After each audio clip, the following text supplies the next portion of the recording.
ಬೇರೆ ಕೃಷಿ ಸಂಪದ ಚಾನಲ್ನಿಂದ ಮತ್ತೊಂದು ವಿಡಿಯೋಕ್ಕೆ ಸ್ವಾಗತ ಗೆಳೆಯರೆ. ಈಗ ಇಲ್ಲಿಗೆ ಯಾಕೆ ಬಂದೇನಪ್ಪ ಅಂತಂದರೆ, ಭತ್ತ ಸಸಿ ರೆಡಿ ಮಾಡೋದು ಹೇಗೆ ಅನ್ನೋದ್ರ ಬಗ್ಗೆ ಒಂದು ಮೊದಲನೇದಾಗಿ ವಿಡಿಯೋ ನಾನು ಯೂಟ್ಯೂಬ್ನಲ್ಲಿ ಹಾಕಿದ್ದೆ. ಈಗ ಬೀಜನ ನಾನು ನೆಲಕ್ಕೆ ಹಾಕಿದ ಮೇಲೆ, ಮೊಳಕೆ ಬೀಜನ ಹಾಕಿದ ಮೇಲೆ ಸಸಿಗಳು ಯಾವ ರೀತಿ ಅದಾವು ಅನ್ನೋದ್ರ ಬಗ್ಗೆನ ಒಂದು ವಿಡಿಯೋ ಮಾಡಿ ಹಾಕ್ತಾಯಿದ್ದೀನಿ ಗೆಳೆಯರೆ. ಈಗ ನೋಡ್ತಾ ಇದ್ದೀರಲ್ಲ ಗೆಳೆಯರೆ, ನಾನು ಇವಕ್ಕೆ ಈ ಸಸಿಗಳಿಗೆ ಯಾವುದೋ ರಸಗೊಬ್ಬರ ಮತ್ತು ಯಾವುದೇ ಇಲ್ಲದೆ ನಾನು ಮೊಳಕೆ ಕಟ್ಟಿದ ಬೀಜನ ಈ ನೆಲದಲ್ಲಿ ಹಾಕಿದ್ದೀನಿ. ಅವು ಯಾವ ರೀತಿ ಸಸಿಗಳು ಬಂದಾವು ಅನ್ನೋದ್ರ ಬಗ್ಗೆ ಮುಂದೆ ವಿಡಿಯೋದಾಗ ನೋಡ್ಕೊತ ಹೋಗೋಣ ಗೆಳೆಯರೆ. ಮತ್ತು ಹಾಗೆ ವಿಡಿಯೋನ ಸಂಪೂರ್ಣ ನೋಡಿ ಗೆಳೆಯರೆ, ಸಂಪೂರ್ಣ ನೋಡಿ. ಮತ್ತು ಹಾಗೆ ಈ ವಿಡಿಯೋನ ಎಲ್ಲರಿಗೂ ಶೇರ್ ಮಾಡಿ.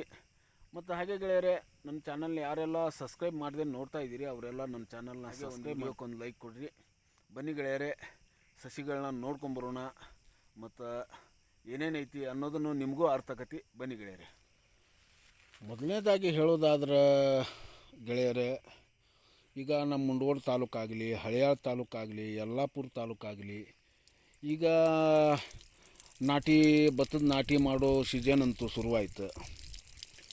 ಈಗ ನಾಟಿ ಮಾಡೋ ಸೀಸನ್ ಶುರುವಾದರೆ ಈಗ ನಮ್ಗೆ ಭತ್ತದ ಸಸಿ ರೆಡಿ ಮಾಡ್ಕೋಬೇಕಲ್ಲ, ಅದು ಯಾವ ರೀತಿ ರೆಡಿ ಮಾಡಬೇಕು ಅನ್ನೋದು ರೈತರಿಗೆ ಸ್ವಲ್ಪ ತೆಲ್ಲೂ ಆಗಿರ್ತೈತಿ. ತೆಲ್ಲೂ ಆದರೆ ಇದು ನೋಡಿರಿ, ಇದು ಈ ಭತ್ತದ ಸಸಿ ನಾಟಿ ಮಾಡೋದು ಐತಲ್ರಿ, ಭಾಳ ಸುಲಭ ಐತ್ರಿ. ಇದು ಭಾಳ ಸುಲಭನೂ ಐತ್ರಿ. ಅಷ್ಟೇ ಸ್ವಲ್ಪ ಹುಷಾರಿಂದ ನಾವು ಸಸಿಗಳನ್ನ ರೆಡಿ ಮಾಡ್ಕೋಬೇಕ್ರಿ. ಯಾಕಂದ್ರೆ ರೆಡಿ ಮಾಡ್ಕೋಬೇಕಂತಂದ್ರೆ ಯಾಕೆ ಹುಷಾರು ಅಂತ ಹೇಳ್ತೇನೆ ಅಂತಂದ್ರಿ, ಈಗ ಥರ ಏನು ಗುರ್ತಿರಲಾರ್ದೆ ಏನು ಮಾಡಿಬಿಡ್ತಾರೆ, ನಾವು ಮೊಳಕೆ ಕಟ್ಟಿದ ಬೀಜ ಹಾಕೋ ಟೈಮ್ನಲ್ಲಿ ಬೀಜ ಗೊಬ್ಬರ ಅಂತ ಹಾಕಿಬಿಡ್ತಾರೆ.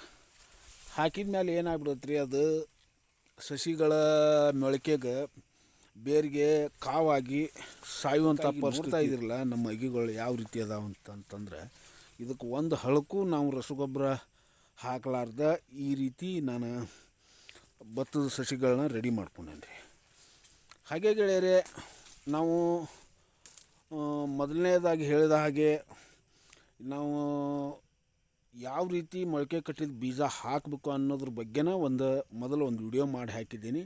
ನೀವು ಯಾವ ರೀತಿ ಹಾಕಬೇಕು, ಮೊಳಕೆ ಕಟ್ಟಿದ ಬೀಜನ ಸಸಿಗಳನ್ನ ರೆಡಿ ಮಾಡ್ಕೋಬೇಕು ಭತ್ತದ್ದು ಅನ್ನೋದನ್ನು ಪೂರ್ಣ ವಿವರ ಬೇಕಾದ್ರೆ ಹಿಂದಿನ ವಿಡಿಯೋದಾಗ ಐತೆ ನೋಡಿರಿ. ನನ್ನ ಯೂಟ್ಯೂಬ್ಗೆ ಹೋಗಿ ನೋಡ್ಕೊರಿ.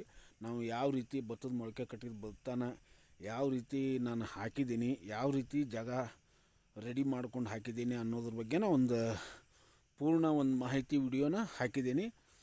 ಅದನ್ನು ನೋಡಿರಿ ಗೆಳೆಯರೆ, ನಿಮಗೂ ಅರ್ಥ ಆಕ್ಕತಿ. ಮತ್ತು ಯಾಕಂದರೆ ಈ ವಿಡಿಯೋ ಯಾಕೆ ನಿಮ್ಗೆ ಹಾಕ್ತಾಯಿದ್ದೀನಪ್ಪ ಅಂತಂದ್ರೆ, ಇವ ಬರೀ ಮೊಳಕೆ ಕಟ್ಟಿದ ಭತ್ತದ ಬೀಜನ ಹಾಕೋದಷ್ಟು ತೋರ್ಸ್ಯಾನ, ಮತ್ತು ಸಸಿಗಳು ಎಲ್ಲಿದಾವು ಅನ್ಕೋಬಾರ್ದು ಅಂಥೇಳಿ ಇದನ್ನೊಂದು ವಿಡಿಯೋ ಮಾಡುವಂಥ ಸಣ್ಣ ಪ್ರಯತ್ನ ಮಾಡ್ತಾಯಿದ್ದೀನಿ ಗೆಳೆಯರೆ. ನೋಡಿರಿ, ಈಗಂತೂ ನಾನು ಮೊದಲನೇದಾಗಿ ಹೇಳಿದಾಗೆ 8 ದಿನ ಆಯ್ತು ರೀ ನಾನು ಈಗ ಮೊಳಕೆ ಕಟ್ಟಿದ ಬೀಜ ಹಾಕಿ. ಅಗಿಗಳು ಯಾವ ರೀತಿ ಅದಾವೆ ನೋಡಿರಿ ನೀವು. ಸಸಿಗಳು ಈ ರೀತಿ ಅದಾವ್ರಿ. ಈಗ ನಾವಂತೂ ಈಗ ನಮ್ಮ ಕಡೆ ಅಂತೂ ನಾವು 21 ಸಸಿ ನಾವು ನಾಟಿ ಮಾಡೋಕೆ ಶುರು ಮಾಡ್ತೇವೆ ರೀ. ಅದಕ್ಕಾಗಿ ಈಗ 8 ದಿನ ಆಯ್ತು ರೀ. ಇನ್ನೊಂದು 10-12 ದಿನಕ್ಕೆ ಇವು ಸಸಿಗಳ ನಾಟಿ ಮಾಡೋಕ್ಕಂತೂ ಸಿಗ್ತಾವ್ರಿ ಇವು. ಅದಕ್ಕಾಗಿ ನಾನು ಮೊದಲನೇದಾಗಿ ಇವನ್ನ ರೆಡಿ ಮಾಡ್ಕೊಂಡಾದ್ಮೇಲೆ ಭೂಮಿಗಳನ್ನ ಒಗಾತ್ ಮಾಡಿಕೊಂಡು ನಾವು ಎಲ್ಲ ಗಾಡಿ ಹೊಡಿಸಿ ಎಲ್ಲ ರೆಡಿ ಮಾಡ್ಕೊಬೇಕಟ್ಟ ಅಂತಂದ್ರೆ 10-12 ದಿನ ಆಕೈತೆ ರೀ. 12 ದಿನ ಅಂದ್ರೆ ಇವು ಕರೆಕ್ಟ್ ಆ ಟೈಮಿಗೆ ಸಸಿಗಳು ಬರ್ತಾವ್ರಿ. ಅದ್ರ ಸಂಬಂಧ ನಾವು ಆ ಟೈಮ್ ಇಟ್ಕೊಂಡು ನಾನು ಈಗ ಸಸಿಗಳನ್ನ ರೆಡಿ ಮಾಡ್ಕೊಂಡೇನಿ ರೀ. ನೀವು ನಿಮ್ಮ ಕಡೆ ಯಾವ ರೀತಿ ಸಸಿಗಳನ್ನ ರೆಡಿ ಮಾಡ್ಕೊಳ್ತೀರಿ ಅನ್ನೋದು ನಮಗೂ ಒಂದು ಕಾಮೆಂಟ್ ಮುಖಾಂತರ ತಿಳಿಸ್ರಿ. ನಿಮ್ಮ ಕಡೆ ಯಾವ ರೀತಿ ಸಸಿಗಳನ್ನ ರೆಡಿ ಮಾಡ್ಕೊತೀರಿ ಅನ್ನೋದು ನಮಗೂ ಮಾಹಿತಿ ಸಿಗ್ತೈತಿ. ಮತ್ತು ನೋಡಿರಿ, ಇದು ಯಾವ ತಳಿ ಭತ್ತಪ್ಪ ಅಂತಂದ್ರೆ, ಇದು ನಮ್ಮ ಕಡೆ 1010 ಬೆಳಿತಾರೆ ರೀ. ಇದು ನಾವು ನಾಟಿ ಹಚ್ಚಿದ ಮೇಲೆ 3 ತಿಂಗ್ಳಕ್ಕೆ ಬರುವಂಥ ಭತ್ತ ರೀ ಇದು. ಅದಕ್ಕಾಗಿ ನಮ್ಮ ಕಡೆ ಬೇಗ ಬಂದುಬಿಟ್ರೆ ನಾವು ಮತ್ತು ಅದನ್ನು ಕೊಯ್ಲು ಮಾಡಿಕೊಂಡು ಮುಂದೆ ಬೇರೆ ನೀರಾವರಿ ಪೀಕ್ ಬೆಳ್ಯಾಕೆ ಅನುಕೂಲ ಆಗ್ತೈತೆ ಅಂಥೇಳಿ ನಾವು ಬೇಗ ಬರೋ ಭತ್ತನ ಹಾಕ್ತೇವೆ ರೀ. ಇದು 1010 ಮತ್ತು ಇದು ಹೆಂಗೆ ಗುರ್ತೈತೇನು ರೀ, ಊಟ ಮಾಡೋಕ್ಕಂತೂ ಭಾಳ ಬೆಸ್ಟ್ ಭತ್ತ ರೀ ಇದು. ಇದು ಅಕ್ಕಿನೂ ಅನ್ನನೂ ರುಚಿ ಆಗ್ತೈತಿ. ಅದ್ರ ಸಂಬಂಧ ನಮ್ಮ ಮುಂಡಗೋಡ ತಾಲೂಕಾದ್ಯಂತ ಇದು ಬೆಳಿತಾರೆ ರೀ. ಮತ್ತು ಇದು ಮಾರ್ಕೆಟ್ನಾಗ ರೇಟೂರು ಐತ್ರಿ. ಅದಕ್ಕಾಗಿ ನಮ್ಮ ಅನುಕೂಲಕ್ಕೆ ನಾವು ಈ ರೀತಿ ಮಾಡ್ಕೊತೀವಿ ರೀ. ನೀವು ಯಾವ ರೀತಿ ಮಾಡ್ಕೊತೀರಿ ಅನ್ನೋದ್ರ ಬಗ್ಗೆ ಒಂದು ಕಾಮೆಂಟ್ ಮುಖಾಂತರ ತಿಳಿಸಿ. ಮತ್ತು ಇಲ್ಲಿವರೆಗೂ ನನ್ನ ವಿಡಿಯೋ ನೋಡಿದ್ದಕ್ಕಾಗಿ ಧನ್ಯವಾದ. ಮತ್ತು ಈ ವಿಡಿಯೋನ ಎಲ್ಲ ರೈತ ಮಿತ್ರರಿಗೂ ಶೇರ್ ಮಾಡಿರಿ. ಹಾಗೇ ವಿಡಿಯೋಕ್ಕೊಂದು ಲೈಕ್ ಕೊಡಿರಿ. ಮತ್ತು ನನ್ನ ಚಾನಲ್ ಎಲ್ಲರೂ ಯಾರು ಸಬ್ಸ್ಕ್ರೈಬ್ ಮಾಡ್ಕೊಂಡಿಲ್ಲ ಅವರೆಲ್ಲ ಚಾನಲ್ನ ಸಬ್ಸ್ಕ್ರೈಬ್ ಮಾಡಿಕೊಡ್ರಿ. ಹಾಗೆ ಒಂದು ವಿಡಿಯೋಕ್ಕೊಂದು ಲೈಕ್ ಕೊಡೋದನ್ನು ಮರಿಬೇಡಿ ಗೆಳೆಯರೇ.